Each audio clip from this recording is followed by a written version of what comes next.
Overarching message, Americans have lost their confidence in President Biden and their optimism for the country. At least they have right now. Just 22% of adults say we're headed in the right direction. A shocking 71% say we're on the wrong track. And that includes a near majority of Democrats who are saying that. President Biden's approval rating stands at a dismal 42% versus 54% who disapprove. Believe it or not, just 2 months ago, Mr. Biden was in positive territory, 49% approving, 48% disapproving. So what's pulling down the president's numbers? Well, look at this set of numbers. Just 37% say he has the ability right now to handle a crisis versus nearly a majority who say he does not. 37% also say he's competent and effective as president.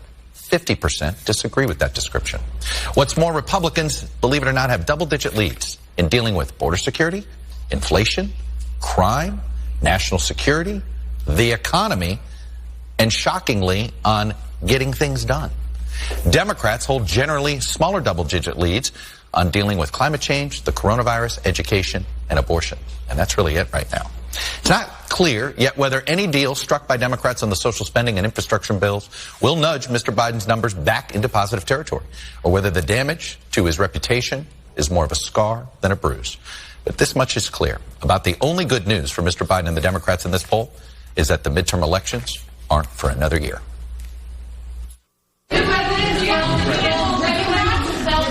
I think we're going to be in good shape. President Biden struggling at home, now facing allies in Europe without the political victory he had been hoping for. The 18-point Republican edge on handling of the economy is fueled by economic pessimism.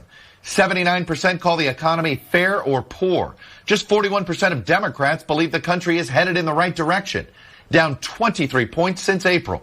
And Republicans are up by 13 points on being effective and getting things done. A number likely driven by the messy public debate over Biden's social spending plans, which has exposed ideological divisions in the Democratic Party.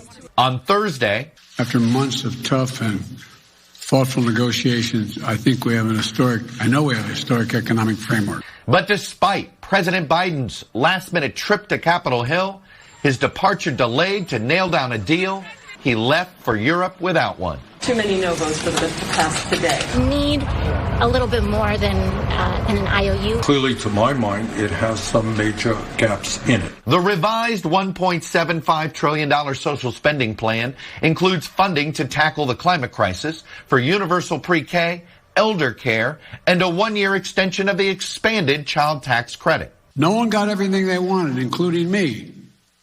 But that's what compromise is. That's consensus. But so far, the bill is primarily being defined by what's not in it.